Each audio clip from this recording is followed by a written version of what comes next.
Welcome to Session 10, Cultivating Peace for the Future.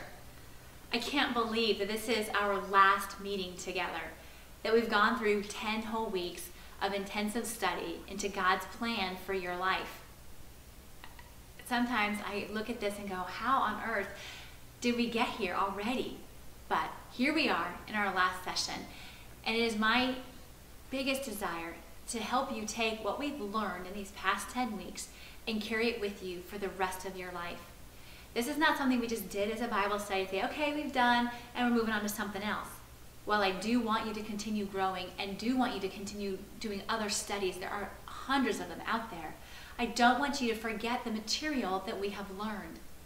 The prioritizing of your time, the time we make to have with God each and every day, the time we make to spend with our husbands and develop our marriage, the time we take to be with our kids and to train them in the ways of the Lord and to just kind of develop that family dynamic, the time we take to love and care for our homes, and the time that we take to put into the careers we have, whether that be a career of staying at home or a career working outside the home. See, all those things are still going to be important and still going to be part of your life. But cultivating peace for the future means that we have to kind of create a way to be mindful of God and His direction for us in each of those areas. That we need to keep those priorities in the order that they need to be and allow for changes in those priorities as God sees fit. We have done a lot together, but the big question is this: have you tasted peace?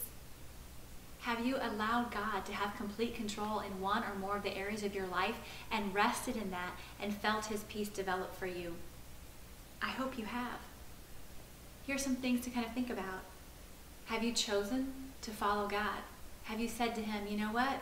I'm all in either this whole thing or in an area. Have you given your life to Jesus Christ, either as a brand new believer, or have you made a recommitment to follow Christ in this way? Have you decided that your marriage is a priority and that you're going to do what it takes for you to follow in being the wife that God created you to be? Have maybe you faced a fear? Have you maybe endured a trial and asked God to lead you through it? Have you opened up and just allowed Jesus to flood you with His love? Those are all ways you can be looking for that maybe you've begun to cultivate peace in this short time span that we've had. But just as we've talked about each week of planting a seed, sometimes we have to wait for those seeds to develop into something beautiful. You may not have had any real, true, dive in, yes, peace during these last 10 weeks. You may just be in the waiting period.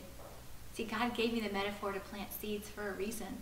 We have to put them in. We have to cultivate them. We have to continue loving on them and taking care of them in order for them to grow. That is true. You are planting seeds right now, and you may not see much yet. But my hope, my heartfelt prayer, is that you at least feel peace within yourself and within God as your Savior and as your leader of your life, that He will walk you through whatever it is. So, how do we continue to cultivate peace once this video is turned off today? Here's a few things. First, stick with what we developed. Continue to pray daily. Continue to read God's Word.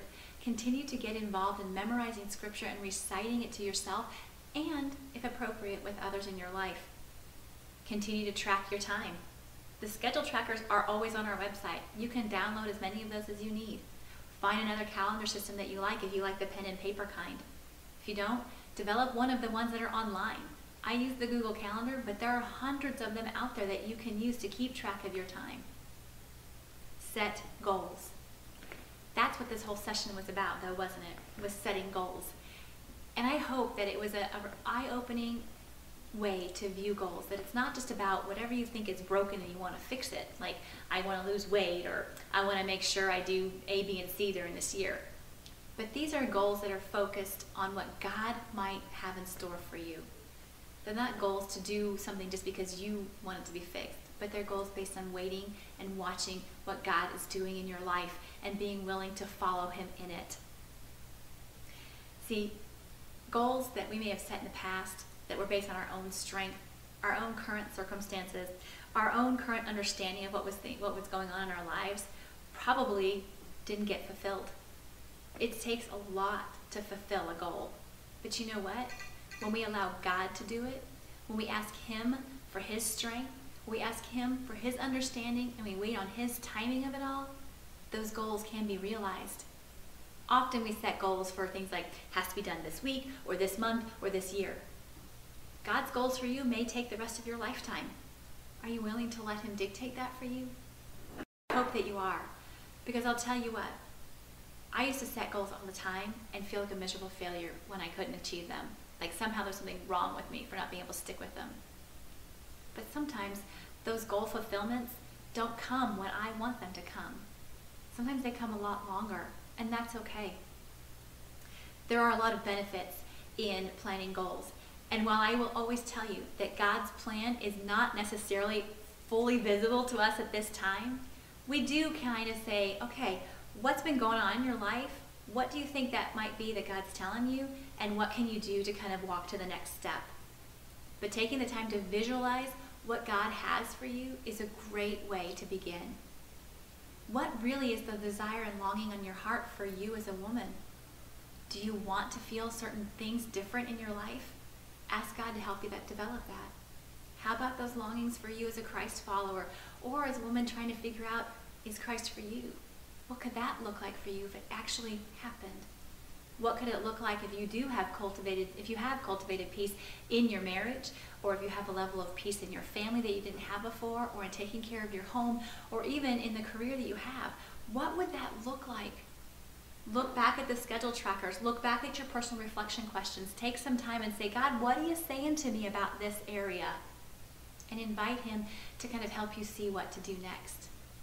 And that's beginning the process of setting a goal with God. But as with all things in our life, this takes time, doesn't it? We have to stop and take the time to sit with God and invite Him to share with us what it is He has in store for us. What are our next steps? What should we be doing next? Because if you're like me, you may say, well, I've got kind of this figured out, I'm just going to go with it. And I still struggle with that. I still struggle with, yes, this is where I should go, and I'm going to jump in and do it all the way. So if I forget that each step requires an obedience to God and asking Him if this is the right way and if this is His timing. And it's important to follow that. See, if you got to the chaotic place you were in when we first developed the study because you were running your life on your own terms, that's a self-awareness that necessarily won't go away without us stopping and asking God each time, God, is this you? And is this your timing? Sometimes we don't want to wait, and so we push things forward. Sometimes we want things to happen right now, and so we kind of try and make things happen. That's not waiting on God, and that will drain you and make you weary and bring you right back to that place you were in again. Stick to praying and asking God. It is all about Him. But sometimes we need some practical things, don't we? Some ways that we can actually see that we're doing something. That's why I put in session 10 all of those questions to sit down and ask God about in each area that we've talked about. That's why I put on our website that yearly goals sheet for you to download and to fill out based on what you think God's telling you right now. And as you'll see, there are ways in there for you to see when you've achieved something. Is it a measurable outcome? Is it something you can actually say, yes, I feel this, and will you pay attention to that? See, often we'll set goals and we'll walk away. Hopefully by using this particular handout that we've created, you'll have it with you, you'll keep it with you, you'll somehow maybe put it on your desktop of your computer so you'll look at it when you log in, or you'll have it in the front of the calendar system that you might choose to use. Whatever it is, keep it in front of you and keep asking God, is this still the way you want me to go? Is this still what you have in store for me? And in those times when it's difficult and it's hard, you can pull this out and go, you know what? I know God has something more in store for me. I'm going to keep pushing through.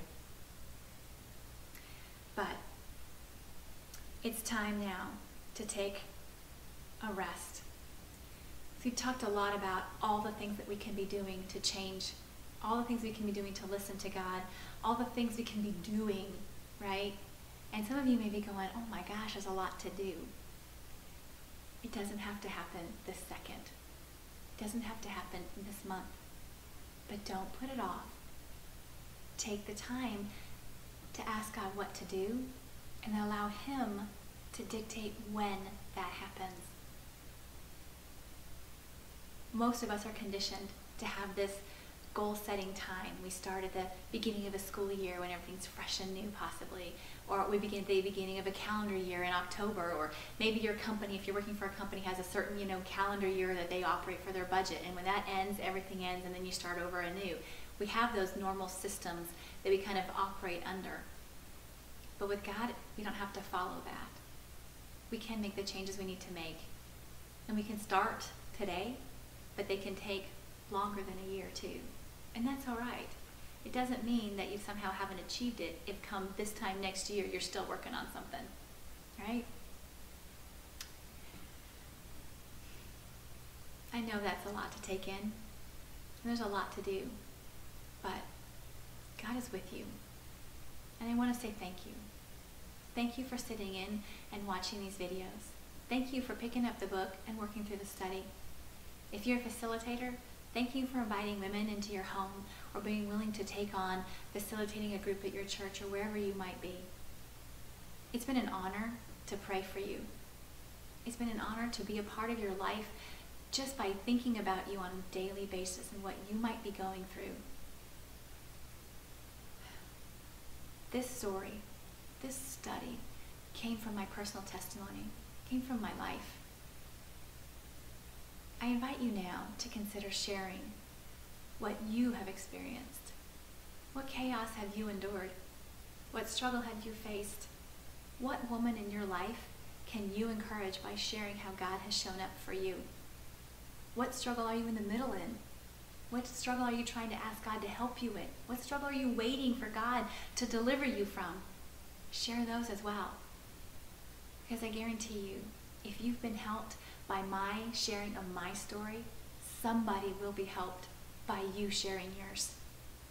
It's the other part of cultivating peace for the future that we don't necessarily think about. It's one thing to plan, it's one thing to write out goals, but if we keep it all to ourselves, we're covering that light that we now have become. Speak about it, share about it, and I don't mean you have to become like a speaker.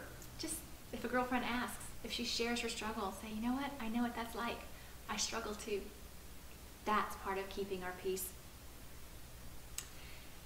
The other way that you can do this is to share this class with somebody else. Now, this is the really uncomfortable part. I'm not one of those people that, I don't market well, but I do know this, that this class has grown because of women like you who have said, oh my gosh, you've got to see this class, or you've got to see this book. It's been something that has just really helped me. Maybe it'll help you. Share that with the women around you. If you believe that there's another woman in your life who could use a little bit more of God's peace and a little less of the world's chaos. I pray that you will maybe open up your home and offer to facilitate a class with others in your neighborhood, others in your carpool, women that you know at work, people that you know at church. It's not a requirement to have anything other than a home, a place to meet, a welcoming attitude. That's it. You don't need anything else. I didn't start out this class with anything other than God saying, you have a testimony, share it. And look what it's become. Simply by sharing your story with somebody else, you can inspire them to find more of God's peace. Another way that you can help our ministry grow, and this is hard, but I really want you to hear me on this. Another way that you can help our ministry grow is to just start talking about it. Do you appreciate what we do? Do you have a handle on more of what it means to have a God-centered life because you've been a part of this? If you have, tell somebody else about it. Introduce them to Peace of Mind Ministries. We would love to have more women hear about us so that they can maybe have God's peace in their life too.